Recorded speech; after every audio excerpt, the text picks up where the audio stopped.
राधे राधे दोस्तों, जय श्री कृष्णा। कान्हा जी की कृपा हम सब पर बनी रहे, इन्हीं शुभकामनाओं के साथ आज की वीडियो को शुरू करते हैं। दोस्तों, आप सबका हमारे YouTube चैनल भक्ति में आस्था पर हार्दिक स्वागत है। आज की इस वीडियो में हम आपको श्री शिव महापुराण की उमा संहिता का 5वां, 6वां, 7वां और 8वां अध्याय पढ़कर सुनाएंगे। आप सबसे रिक्वेस्ट है कि वीडियो को पूरा और ध्यान से सुनिएगा। चलिए शुरू करते हैं। विभिन्न पापों के कारण मिलने वाली नरक यातना का वर्णन तथा कुक्कुर बलि, काक बलि एवं देवता आदि के लिए दी हुई बलि की आवश्यकता एवं महत्ता का प्रतिपादन। सनत कुमार जी कहते हैं, व्यास जी, इन सब भयानक पीड़ादायक नरकों में पापी जीवों को अत्यंत भीषण नरक यातना भोगनी पड़ती है। जो मिथ्या आगम अर्थात पाखंडियों के शास्त्र में प्रवृत्त होता है वह द्विजिह्व नामक नरक में जाता है और जिह्वा के आकार में आधे कोस तक फैले हुए तीक्ष्ण हलों के द्वारा वहां उसे विशेष पीड़ा दी जाती है। जो क्रूर मनुष्य माता पिता और गुरु को डांटता है उसके मुंह में कीड़ों से युक्त विष्ठा ठूंस कर उसे खूब पीटा जाता है। जो मनुष्य शिव मंदिर, बगीचे, बावड़ी, कूप, तड़ाग तथा ब्राह्मण के स्थान को नष्ट भ्रष्ट कर देते हैं और वहां स्वेच्छा अनुसार रमण करते हैं, वे नाना प्रकार के भयंकर कोहलू आदि के द्वारा पेरे और पकाए जाते हैं तथा प्रलय काल पर्यंत नरक अग्नियों में पकते रहते हैं। पर स्त्रीगामी पुरुष उस रूप से ही व्यभिचार करते हुए मारे पीटे जाते हैं। पुरुष अपने पहले जैसे शरीर को धारण करके लोहे की बनी और खूब तपाई हुई नारी का गाढ़ आलिंगन करके सब ओर से जलते रहते हैं। वे उस दुराचारिणी स्त्री का गाढ़ आलिंगन करते और रोते हैं। जो सत्पुरुषों की निंदा सुनते हैं उनके कानों में लोहे या तांबे आदि की बनी हुई कीलें आग से खूब तपाकर भर दी जाती हैं। इनके सिवा जस्ते, शीशे और पीतल को गलाकर पानी के समान करके उनके कान में भरा जाता है। फिर बारंबार गर्म दूध और खूब तपाया हुआ तेल उनके कानों में डाला जाता है। फिर उन कानों पर वज्र का सा लेप कर दिया जाता है। इस तरह क्रमशः उनके कानों को उपयुक्त वस्तुओं से भरकर उनको नरकों में यातनाएं दी जाती हैं। क्रमशः सभी नरकों में सब और ये यातनाएं प्राप्त होती हैं और सभी नरकों की यातनाएं बड़ा कष्ट देने वाली होती हैं। जो माता पिता के प्रति भौहें टेढ़ी करते हैं अथवा उनकी ओर उदंडता पूर्वक दृष्टि डालते या हाथ उठाते हैं, उनके मुखों को अंत तक लोहे की कीलों से दृढ़ता पूर्वक भर दिया जाता है। जो मनुष्य लुभाकर स्त्रियों की ओर अपलक दृष्टि से देखते रहते हैं उनकी आंखों में तपाकर आग के समान लाल की हुई सुइयां भर दी जाती हैं। जो देवता अग्नि, गुरु तथा ब्राह्मणों को अग्रभाग निवेदन किए बिना ही भोजन कर लेते हैं उनकी जिह्वा और मुख में लोहे की सैकड़ों कीलें तपाकर ठूंस दी जाती हैं। जो लोग धर्म का उपदेश करने वाले महात्मा कथावाचक की निंदा करते हैं, देवता, अग्नि तथा गुरु के भक्तों की और सनातन धर्म शास्त्र की भी खिल्लियाँ उड़ाते हैं, उनकी छाती, कंठ, जिह्वा, दांतों की संधि, तालू, ओठ, नासिका, मस्तक तथा संपूर्ण अंगों की संधियों में आग के समान तपाई हुई 3 शाखा वाली लोहे की कीलें मुद्गरों से ठोकी जाती हैं। उस समय उन्हें बहुत कष्ट होता है। तत्पश्चात सब ओर से उनके घावों पर तपाया हुआ नमक छिड़क दिया जाता है। फिर उस शरीर में सब ओर बड़ी भारी यातनाएं होती हैं। जो पापी शिव मंदिर के पास अथवा देवता के बगीचों में मल मूत्र का त्याग करते हैं उनके लिंग और अंडकोश को लोहे के मुद्गरों से चूर चूर कर दिया जाता है तथा आग से तपाई हुई सुइयां उसमें भर दी जाती हैं, जिससे मन और इंद्रियों को महान दुख होता है। जो धन रहते हुए भी तृष्णा के कारण उसका दान नहीं करते और भोजन के समय घर पर आए हुए अतिथि का अनादर करते हैं, वे पाप का फल पाकर अपवित्र नरक में गिरते हैं। जो कुत्तों और गौओं को उनका भाग अर्थात बलि ना देकर स्वयं भोजन कर लेते हैं, उनके खुले हुए मुंह में 2 कीलें ठोक दी जाती हैं। यमराज के मार्ग का अनुसरण करने वाले जो श्याम और सबल, सांवले तथा चितकबरे 2 कुत्ते हैं, उनके लिए मैं यह अन्न का भाग देता हूँ, वे इस बलि को ग्रहण करें। पश्चिम, वायव्य, दक्षिण और नैऋत्य दिशा में रहने वाले जो पुण्यकर्मा कोय हैं वे मेरी इस दी हुई बलि को ग्रहण करें। इस अभिप्रथा के 2 मंत्रों से क्रमशः कुत्ते और कोए को बलि देनी चाहिए। जो लोग यत्नपूर्वक भगवान शंकर की पूजा करके विधिवत अग्नि में आहुति दे शिव संबंधी मंत्रों के द्वारा बलि समर्पित करते हैं, वे यमराज को नहीं देखते और स्वर्ग में जाते हैं।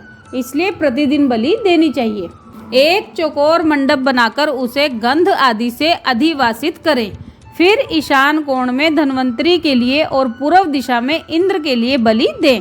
दक्षिण दिशा में यम के लिए, पश्चिम दिशा में सुदक्षोम के लिए और दक्षिण दिशा में पितरों के लिए बलि देकर पुनः पूर्व दिशा में अयरमा को अन्न का भाग अर्पित करें। द्वार देश में धाता और विधाता के लिए बलि निवेदन करें। तदंतर कुत्तों के स्वामी और पक्षियों के लिए भूतल पर अन्न डाल दें। देवता, पितर, मनुष्य, प्रेत, भूत, गुह्यक, पक्षी, कृमि और कीट, ये सभी गृहस्थ से अपनी जीविका चलाते हैं। स्वाहाकार, स्वधाकार, वष्टकार तथा हंतकार, ये धर्ममयी धेनु के 4 स्तन हैं। स्वाहाकार नामक स्तन का पान देवता करते हैं, स्वधा का पितर लोग, वष्टकार का दूसरे देवता और भूतेश्वर तथा हंतकार नामक स्तन का सदा ही मनुष्य गण पान करते हैं। जो मानव श्रद्धा पूर्वक इस धर्ममयी धेनु का सदा ठीक समय पर पालन करता है वह अग्निहोत्री हो जाता है। जो स्वस्थ रहते हुए भी उसका त्याग कर देता है वह अंधकार पूर्ण नरक में डूबता है। इसलिए उन सबको बलि देने के पश्चात द्वार पर खड़ा हो क्षण भर अतिथि की प्रतीक्षा करे। यदि कोई भूख से पीड़ित अतिथि या उसी गांव का निवासी पुरुष मिल जाए तो उसे अपने भोजन से पहले यथाशक्ति शुभ अन्न का भोजन कराएं। जिसके घर से अतिथि निराश होकर लौटता है उसे वह अपना पाप दे, बदले में उसका पुण्य लेकर चला जाता है। ये था 5वां अध्याय। अब 6ठा अध्याय सुनिए। यमलोक के मार्ग में सुविधा प्रदान करने वाले विविध दानों का वर्णन। व्यास जी बोले, प्रभो, पापी मनुष्य बड़े दुख से यमलोक के मार्ग में जाते हैं। अब आप मुझे उन धर्मों का परिचय दीजिए जिनसे जीव सुखपूर्वक यम मार्ग पर यात्रा करते हैं। सनत कुमार जी ने कहा, मुने, अपना किया हुआ शुभ अशुभ कर्म बिना विचारे विवश होकर भोगना पड़ता है। अब मैं उन धर्मों का वर्णन करता हूँ जो सुख देने वाले हैं। इस लोक में जो श्रेष्ठ कर्म करने वाले कोमल चित्त और दयालु पुरुष हैं वे भयंकर यम मार्ग पर सुख से यात्रा करते हैं।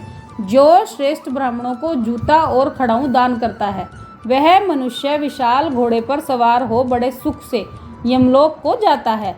छत्र दान करने से मनुष्य उस मार्ग पर उसी तरह छाता लगाकर चलते हैं जैसे यहाँ छाते वाले लोग चलते हैं। शिविका का दान करने से मनुष्य रथ के द्वारा सुख से यात्रा करते हैं। शैया और आसन का दान करने से दाता यमलोक के मार्ग में विश्राम करते हुए सुखपूर्वक जाता है। जो बगीचे लगाते हैं और छायादार वृक्षों का आरोपण करते हैं अथवा सड़क के किनारे वृक्षारोपण करते हैं वे धूप में भी बिना कष्ट उठाए यमलोक को जाते हैं। जो मनुष्य फुलवाड़ी लगाते हैं वे पुष्पक विमान से यात्रा करते हैं।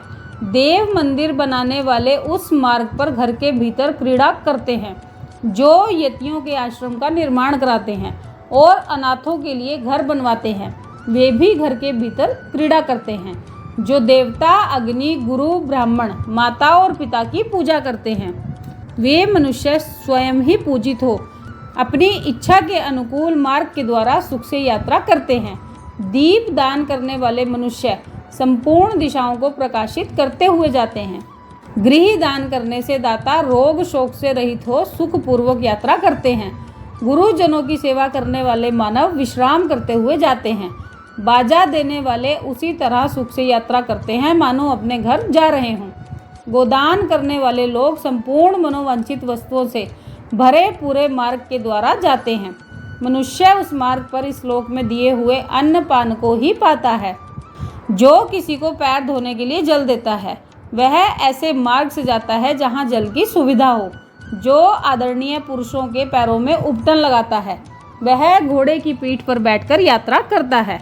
व्यास जी जो पाद्य, अभयंग अर्थात अंगराग, दीपक, अन्न और घर दान करता है उसके पास यमराज कभी नहीं जाते। सुवर्ण और रत्न का दान करने से मनुष्य दुर्गम संकटों और स्थानों को लांघता हुआ जाता है। चांदी, गाड़ी ढोने वाले बैल और फूलों की माला दान करने से दाता सुखपूर्वक यमलोक में जाता है। इस तरह के दानों से मनुष्य सुखपूर्वक यमलोक की यात्रा करते हैं और स्वर्ग में सदा भांति भांति के भोग पाते हैं। सब दानों में अन्न दान को ही उत्तम बताया गया है, क्योंकि यह तत्काल तृप्ति प्रदान करने वाला, मन को प्रिय लगने वाला तथा बल और बुद्धि को बढ़ाने वाला है। मुनि श्रेष्ठ, अन्न दान के समान दूसरा कोई दान नहीं है, क्योंकि अन्न से ही प्राणी उत्पन्न होते हैं और अन्न के अभाव में मर जाते हैं। अतएव अन्न दान से महान पुण्य बताया गया है, क्योंकि अन्न के बिना भूख की आग से तप्त हुए समस्त प्राणी मर जाते हैं। अतः अन्न की ही सब लोग प्रशंसा करते हैं, क्योंकि अन्न में ही सब कुछ प्रतिष्ठित है। अन्न के समान दान ना तो हुआ है और ना ही होगा। मुने, यह संपूर्ण जगत अन्न से ही धारण किया जाता है। लोक में अन्न को बलकारक बताया गया है, क्योंकि अन्न में ही प्राण प्रतिष्ठित हैं। प्राप्त हुए अन्न की कभी निंदा ना करें और ना किसी तरह उसे फेंकें ही। कुत्ते और चंडाल के लिए भी किया हुआ अन्नदान कभी नष्ट नहीं होता।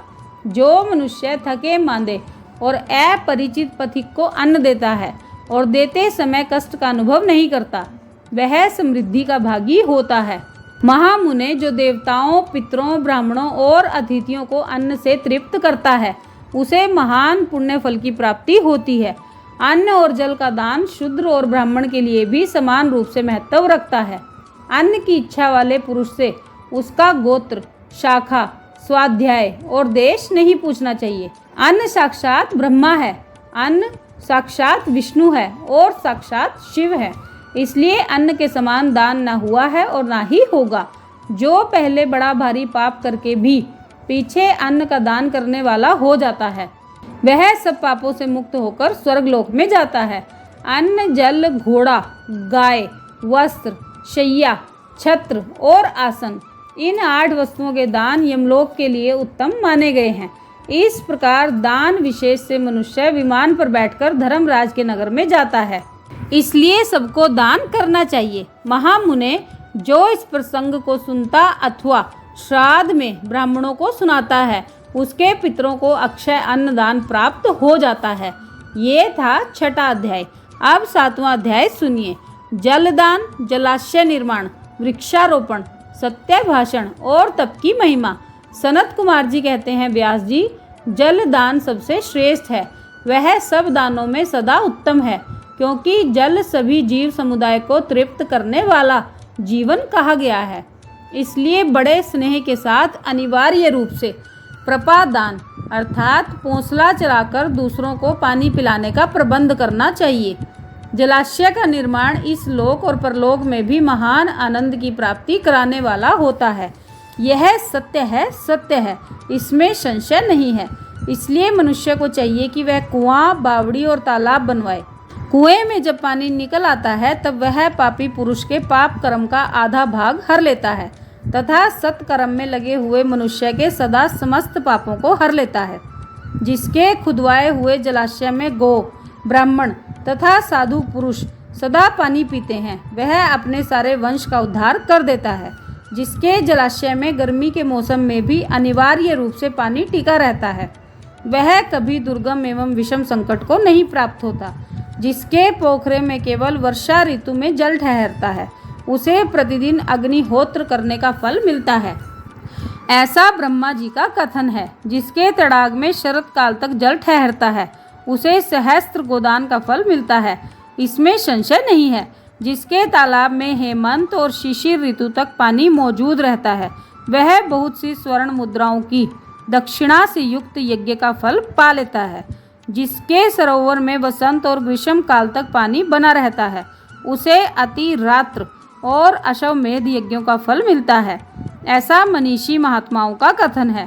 मुनिवर व्यास जी, जीवों को तृप्ति प्रदान करने वाले जलाशय के उत्तम फल का वर्णन किया गया है। अब वृक्ष लगाने में जो गुण हैं, उनका वर्णन सुनो। जो वीरान एवं दुर्गम स्थानों में वृक्ष लगाता है, वह अपनी बीती तथा आने वाली संपूर्ण पीढ़ियों को तार देता है। इसीलिए वृक्ष अवश्य लगाना चाहिए। ये वृक्ष लगाने वाले के पुत्र होते हैं, इसमें संशय नहीं है। वृक्ष लगाने वाला पुरुष परलोक में जाने पर अक्षय लोकों को पाता है। पोखरा खुदाने वाला, वृक्ष लगाने वाला और यज्ञ कराने वाला जो द्विज है वह तथा दूसरे सत्यवादी पुरुष ये स्वर्ग से कभी नीचे नहीं गिरते। सत्य ही पर ब्रह्म है, सत्य ही परम तप है, सत्य ही श्रेष्ठ यज्ञ है और सत्य ही उत्कृष्ट शास्त्र ज्ञान है। सोए हुए पुरुषों में सत्य ही जागता है, सत्य ही परम पद है। सत्य से ही पृथ्वी टिकी हुई है और सत्य में ही सब कुछ प्रतिष्ठित है। तप, यज्ञ, पुण्य, देवता, ऋषि और पितरों का पूजन, जल और विद्या ये सब सत्य पर ही अवलंबित हैं। सबका आधार सत्य ही है। सत्य ही यज्ञ, तप, दान, मंत्र, सरस्वती देवी तथा ब्रह्मचर्य है। ओंकार भी सत्य रूप ही है। सत्य से ही वायु चलती है, सत्य से ही सूर्य तपता है, सत्य से ही आग जलाती है और सत्य से ही स्वर्ग टिका हुआ है। लोक में संपूर्ण वेदों का पालन तथा संपूर्ण तीर्थों का स्थान केवल सत्य से ही सुलभ हो जाता है। सत्य से सब कुछ प्राप्त होता है, इसमें संशय नहीं है। 1,000,000 अश्वमेघ और लाखों यज्ञ एक और तराजू पर रखे जाएं और दूसरी ओर सत्य हो तो सत्य का ही पलड़ा भारी होगा। देवता, पितर, मनुष्य, नाग, राक्षस तथा चराचर प्राणियों सहित समस्त लोग सत्य से ही प्रसन्न होते हैं। सत्य को परम धर्म कहा गया है, सत्य को ही परम पद बताया गया है और सत्य को ही पर ब्रह्म परमात्मा कहते हैं। इसीलिए सदा सत्य बोलना चाहिए। सत्य परायण मुनि अत्यंत दुष्कर तप करके स्वर्ग को प्राप्त हुए हैं तथा सत्य धर्म में अनुरक्त रहने वाले सिद्ध पुरुष भी सत्य से ही स्वर्ग के निवासी हुए हैं। अतः सदा सत्य बोलना चाहिए। सत्य से बढ़कर दूसरा कोई धर्म नहीं है। सत्य रूपी तीर्थ अगाध, विशाल, सिद्ध एवं पवित्र जलाशय हैं। उसमें योग युक्त होकर मन के द्वारा स्नान करना चाहिए। सत्य को परम पद कहा गया है। जो मनुष्य अपने लिए, दूसरे के लिए अथवा अपने बेटे के लिए भी झूठ नहीं बोलते वे ही स्वर्गगामी होते हैं। वेद, यज्ञ तथा मंत्र ये ब्राह्मणों में सदा निवास करते हैं, परंतु असत्यवादी ब्राह्मणों में इनकी प्रतीति नहीं होती। अतः सदा सत्य बोलना चाहिए। तदंतर तप की बड़ी भारी महिमा बताते हुए सनत कुमार जी ने कहा, मुने, संसार में ऐसा कोई सुख नहीं है जो तपस्या के बिना सुलभ होता हो। तप से ही सारा सुख मिलता है। इस बात को वेद वेता पुरुष जानते हैं। ज्ञान, विज्ञान, आरोग्य, सुंदर रूप, सौभाग्य तथा शाश्वत सुख तप से ही प्राप्त होते हैं। तपस्या से ही ब्रह्मा बिना परिश्रम के ही संपूर्ण विश्व की सृष्टि करते हैं। तपस्या से ही श्री विष्णु इसका पालन करते हैं। तपस्या के बल से ही रुद्रदेव संहार करते हैं तथा तप के प्रभाव से ही शेष अशेष भूमंडल को धारण करते हैं। ये था 7वां अध्याय। अब 8वां अध्याय सुनिए। वेद और पुराणों के स्वाध्याय तथा विविध प्रकार के दान की महिमा, नरकों का वर्णन तथा उनमें गिराने वाले पापों का दिग्दर्शन, पापों के लिए सर्वोत्तम प्रायश्चित, शिव का स्मरण तथा ज्ञान के महत्व का प्रतिपादन। सनत कुमार जी कहते हैं, मुने, जो वन में जंगली फल मूल खाकर तप करता है और जो वेद की एक ऋचा का स्वाध्याय करता है, इन दोनों का फल समान है। श्रेष्ठ द्विज वेद अध्ययन से जिस पुण्य को पाता है उससे दूना फल वह उस वेद को पढ़ाने से पा लेता है। मुने, जैसे चंद्रमा और सूर्य के बिना जगत में अंधकार छा जाता है, उसी प्रकार पुराण के बिना ज्ञान का आलोक नहीं रह जाता, अज्ञान का अंधकार छाया रहता है। इसीलिए सदा पुराण का अध्ययन करते रहना चाहिए। अज्ञान के कारण नरक में पड़कर सदा संतप्त होने वाले लोग को जो शास्त्र का ज्ञान देकर समझाता है, वह पुराण वक्ता अपनी इस महत्ता के कारण सदा पूजनीय होता है। जो साधु पुरुष पुराण वक्ता विद्वान को दान का पात्र समझकर बड़ी प्रसन्नता के साथ उसे उत्तमोत्तम वस्तुएं देता है, वह परम गति को प्राप्त होता है। जो सुपात्र ब्राह्मण को भूमि, गो, रथ, हाथी और सुंदर घोड़े देता है, उसके पुण्य फल का वर्णन सुनिए। वह इस जन्म में और परलोक में भी संपूर्ण अक्षय मनोरथों को पा लेता है तथा अश्वमेध यज्ञ के फल का भी भागी होता है। मुनीश्वर, जो पुरुष भगवान शिव की कथा को सुनता है वह कर्मों के विशाल वन को जलाकर संसार से तर जाता है। जो 2 घड़ी, 1 घड़ी अथवा 1 क्षण भी भक्ति भाव से भगवान शिव की कथा सुन लेते हैं उनकी कभी दुर्गति नहीं होती। मुने, संपूर्ण दानों अथवा संपूर्ण यज्ञों में जो पुण्य होता है वही फल शिव पुराण सुनने से अविचल रूप में प्राप्त हो जाता है। व्यास जी, विशेषतः कली युग में पुराण श्रवण के सिवा मनुष्यों के लिए दूसरा कोई श्रेष्ठ धर्म नहीं है। वही उनके लिए मोक्ष एवं ध्यान रूपी फल देने वाला बताया गया है। शिव पुराण का श्रवण और शिव नाम का संकीर्तन मनुष्यों के लिए कल्प वृक्ष का रमणीय फल है, इसमें संशय नहीं है। यज्ञ, दान, तप और तीर्थ सेवन से जो भी फल मिलता है उसी को मनुष्य पुराणों के श्रवण मात्र से पा लेता है। प्रतिदिन सुपात्र लोगों को बड़े बड़े दान देने चाहिए, वे दान दाता के उद्धारक होते हैं। विप्रवर, सुवर्ण दान, गोदान और भूमिदान ये पवित्र दान कहे गए हैं, जो दाता को तो तारते ही हैं, लेने वाले का भी उद्धार कर देते हैं। सुवर्ण दान, गोदान और पृथ्वी दान, इन श्रेष्ठ दानों को करके मनुष्य सब पापों से मुक्त हो जाता है। तुला दान की बड़ी प्रशंसा की गई है। गो और पृथ्वी के दान भी प्रशस्त एवं समान शक्ति वाले होते हैं, परंतु सरस्वती का दान इन सबसे अधिक उत्तम है। नित्य दूही जाने वाली गाय, छाता, वस्त्र, जूता तथा अन्न और जल ये सब वस्तुएं याचकों को देनी चाहिए। ब्राह्मणों को तथा अपीड़ित याचकों को जो संकल्प पूर्वक धन आदि वस्तुओं का दान किया जाता है उससे दाता मनस्वी होता है। लोक में जो जो अत्यंत अभीष्ट और प्रिय हैं वह यदि घर में हो तो उसे अक्षय बनाने की इच्छा वाले पुरुष को, गुणवान पुरुष को दान कर देना चाहिए। तुला पुरुष का दान सब दानों में उत्तम है। जो अपने लिए कल्याण चाहे उसे तराजू पर बैठना और अपने शरीर से तोली गई वस्तु का दान करना चाहिए। दिन में, रात में, दोनों संध्याओं के समय, दोपहर में, आधी रात के समय तथा भूत, वर्तमान और भविष्य तीनों कालों में मन, वाणी और शरीर के द्वारा किए गए सारे पापों को तुला पुरुष का दान दूर कर देता है। इसके बाद ब्रह्मांड दान का महात्म्य एवं ब्रह्मांड का वर्णन करके सनत कुमार जी ने कहा, मुनिवरों में श्रेष्ठ व्यास जी, पाताल लोक से ऊपर जो नरक हैं उनका वर्णन मुझसे सुनो। पापी पुरुष उन्हीं में यातनाएं भोगते हैं। रौरव, शूकर, रोध, ताल, विवसन, महाज्वाल, तप्त कुंभ, लवण, विलोहित, पीप बहाने वाली वैतरणी, कृमि या कृमीश, कृमि भोजन, कृष्ण, असी पत्रवन, दारुण लाला भक्ष, पुयवह, पाप, वहनी ज्वाल, अधः शिरा, संदर्श, कालसूत्र, तमस, अभिची, रोधन, श्रव भोजन, अप्रतिष्ठ, महारौरव और शाल्मली इत्यादि बहुत से दुखदायक नरक वहाँ हैं। व्यास जी, उनमें जो पाप कर्म परायण पुरुष पकाए जाते हैं उनका क्रमशः वर्णन करता हूँ, सावधान होकर सुनो। जो मनुष्य ब्राह्मणों, देवताओं तथा गौओं के लिए हितकर कार्यों के सिवाय अन्य किसी कार्य के लिए झूठी गवाही देता है अथवा सदा झूठ बोलता है वह रौरव नरक में जाता है। जो भ्रूण अर्थात गर्भस्थ शिशु की हत्या करता है और सुवर्ण की चोरी करने वाला है, गाय को कटघरे में बंद करने वाला, विश्वासघाती, शराबी, ब्रह्म हत्यारा, दूसरों के द्रव्य का अपहरण करने वाला तथा इन सब का संगी है, वह मरने पर तप्त कुंभ नामक नरक में जाता है। गुरु के वध से भी इसी नरक की प्राप्ति होती है।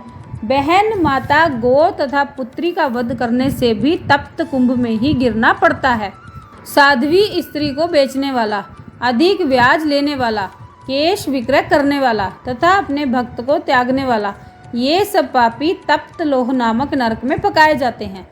जो नराधम गुरुजनों का अपमान करने वाला तथा उनके प्रति दुर्वचन बोलने वाला है और जो वेद की निंदा करने वाला, वेद बेचने वाला तथा अगम्या स्त्री से संभोग करने वाला है, वे सब के सब लवण नामक नरक में जाते हैं। चोर विलोहित नामक नरक में गिरता है। मर्यादा को दूषित करने वाले पुरुष की भी ऐसी ही गति होती है। जो पुरुष देवता, ब्राह्मण और पितृगण से द्वेष करने वाला है तथा जो रत्न को दूषित अर्थात उसमें मिलावट करता है, वह कृमि भक्ष नामक नरक में पड़ता है। जो दूषित यज्ञ अर्थात दूसरों को हानि पहुंचाने के लिए अभिचारिक प्रयोग या हिंसा प्रधान तामस यज्ञ करता है, वह कृमीश नामक नरक में पड़ता है। जो नराधम पितृगण, देवगण और अतिथियों को छोड़कर बलि वैष्णुदेव के द्वारा देवता आदि का भाग उन्हें अर्पण किए बिना ही भोजन कर लेता है, वह उग्र लाला भक्ष नरक में गिरता है। जो शस्त्र समूहों का निर्माण करता है, वह भी उसी में जाता है। जो द्विज अंत यज्ञ से सेवा लेता है, असत दान ग्रहण करता है, यज्ञ के अनधिकारियों से यज्ञ कराता है और अभक्ष्य भक्षण करता है, ये सब के सब रुधि रोग अर्थात पुयवह नामक नरक में गिरते हैं। जो सोम रस को बेचने वाले हैं, उनकी भी यही गति होती है। यज्ञ और ग्राम को नष्ट करने वाला घोर वैतरणी नदी में पड़ता है। जो नई जवानी से मतवाले हो, धर्म की मर्यादा को तोड़ते हैं, अपवित्र आचार विचार से रहते हैं और छल कपट से जीविका चलाते हैं, वे कृत्य नामक नरक में जाते हैं। जो अकारण ही वृक्षों को काटता है, वह असी पत्र वन नामक नरक में जाता है। भेड़ों को बेचकर जीविका चलाने वाले तथा पशुओं की हिंसा करने वाले कसाई वहनी ज्वाल नामक नरक में गिरते हैं। भ्रष्टाचारी ब्राह्मण, क्षत्रिय और वैश्य तथा जो कच्चे खपड़ों अथवा ईंट आदि को पकाने के लिए पजावे में आग देता है, वे सब उसी वहनी ज्वाल नामक नरक में गिरते हैं। जो व्रतों का लोप करने वाले तथा अपने आश्रम से गिरे हुए हैं, वे दोनों ही प्रकार के पुरुष अत्यंत दारुण संदर्श नामक नरक की यातना में पड़ते हैं। जो ब्रह्मचारी होकर भी स्वप्न में वीर्य स्खलन करते हैं तथा जो पुत्रों से विद्या पढ़ते हैं, वे श्रव भोजन नामक नरक में जाते हैं। इस तरह ये तथा और भी सैकड़ों हजारों नरक हैं, जिनमें पाप कर्मी प्राणी यातनाओं की आग में डालकर पकाए जाते हैं। इन उपर्युक्त पापों के समान और भी सहस्त्रों पाप कर्म हैं, जिन्हें नरकों में पड़कर मनुष्य भोगा करते हैं। जो लोग मन, वाणी और क्रिया के द्वारा अपने वर्ण और आश्रम के विरुद्ध कर्म करते हैं, वे नरक में गिरते हैं। नरक में सिर नीचे करके लटकाए गए प्राणी स्वर्ग लोक में रहने वाले देवताओं को देखा करते हैं और देवता लोग भी नीचे दृष्टि डालने पर उन सभी अधोमुख नारकी जीवों को देखते हैं। पापी लोग नरक भोग के अनंतर क्रमशः उन्नति करते हुए स्थावर, कृमि, जलचर, पक्षी, पशु, मनुष्य, धर्मात्मा, मानव, देवता तथा मुमुक्षु होते और अंत में मोक्ष को प्राप्त कर लेते हैं। जितने जीव स्वर्ग में हैं, उतने ही नरक में हैं। जो पापी पुरुष अपने पाप का प्रायश्चित नहीं करता, वही नरक में जाता है। काली नंदन स्वयंभू मनु ने महान पापों के लिए महान और लघु पापों के लिए लघु प्रायश्चित बताए हैं। उन अशेष पाप कर्मों के लिए जो जो प्रायश्चित संबंधी कर्म बताए गए हैं, उन सब में भगवान शंकर का स्मरण ही सर्वश्रेष्ठ प्रायश्चित है। जिस पुरुष के चित्त में पाप कर्म करने के अनंतर पश्चाताप होता है, उसके लिए तो एकमात्र भगवान शिव का स्मरण ही सर्वोत्तम प्रायश्चित है। प्रातः काल, सायंकाल, रात में तथा मध्याह्न आदि में भगवान शिव का स्मरण करने से पाप रहित हुआ मनुष्य महेश्वर धाम को प्राप्त कर लेता है। भगवान शिव के स्मरण से समस्त पापों और क्लेशों का क्षय हो जाने से मनुष्य स्वर्ग अथवा मोक्ष को प्राप्त कर लेता है। जिसका चित्त जप, होम और पूजा आदि करते समय निरंतर भगवान महेश्वर में ही लगा रहता हो, उसके लिए इंद्र आदि पद की प्राप्ति रूप फल तो अंतराय अर्थात विघ्न ही है। मुने, जो पुरुष भक्ति भाव से दिन रात भगवान शिव का स्मरण करता है, उसके सारे पातक नष्ट हो जाते हैं, इसलिए वह कभी नरक में नहीं पड़ता। नरक और स्वर्ग ये पाप और पुण्य के ही दूसरे नाम हैं। इनमें से एक तो दुख देने वाला है और दूसरा सुख देने वाला है। जब एक ही वस्तु कभी प्रीति प्रदान करने वाली होती है और कभी दुख देने वाली बन जाती है, तब यह निश्चय होता है कि कोई भी पदार्थ ना तो दुख में है और ना ही सुख में है।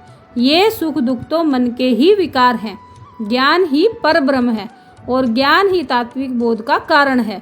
यह सारा चराचर विश्व ज्ञान में ही है। उस परम विज्ञान से भिन्न दूसरी कोई वस्तु नहीं है। ये था 8वां अध्याय। तो दोस्तों ये था श्री शिव महापुराण की उमा संहिता का 5वां, 6वां, 7वां और 8वां अध्याय। आप सबने वीडियो को ध्यान से सुना, इसके लिए आपका धन्यवाद। आज की वीडियो में बस इतना ही। कल फिर मिलेंगे एक और नई वीडियो के साथ। तब तक स्वस्थ रहिए, मस्त रहिए, अपना और अपनों का ख्याल रखते रहिए और बाबा भोलेनाथ के श्री चरणों से जुड़े रहिए।